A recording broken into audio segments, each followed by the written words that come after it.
Müəllimlər, hər vaxtınız xeyir olsun. Deməli, verilən test 2025 dimdə səhifə 114, test 38 nömrəli sualdadır. Yəni, sualın deməli, cavabında xəta var. Yəni, cavab bizə verilib deməli 12,5, amma biz burada cavab alırıq 20. Yəni, sualın cavabı 20-dir. İndi sualı həll edək. Deməli, bizə deyir ki, bir-birinə iplə bağlanmış cisimlər 50 Newton üfüqi qüvvənin təsiri ilə 10 metr bölü saniyə sürətlə düzxətli bərabər sürətli hərəkət etdirilir. Deməli, F bərabər 50 Newton. Bərabər sürətli hərəkətdə bilirik ki, deməli, əvəzləyici qüvvə sıfıra bərabərdir.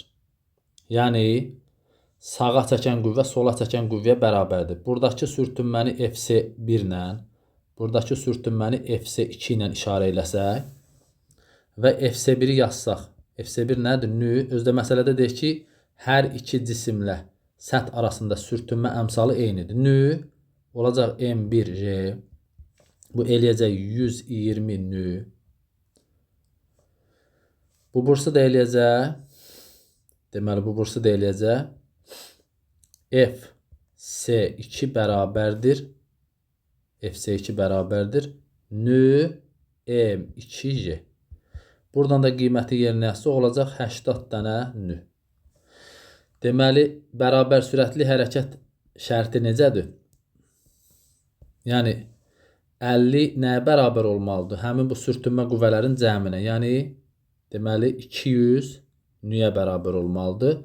Onda 0 ilə bu 0 gedir. Sürtünmə əmsalını alıram 4də 1.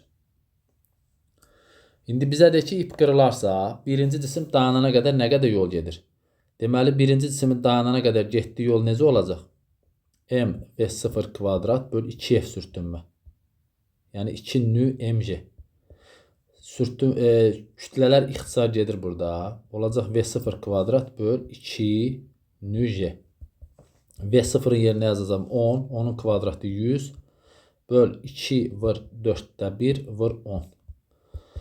Bu da eləyəcək 20 metr. Deməli, cavab olacaq 20 metr. Diqqətinizə görə sağ olun.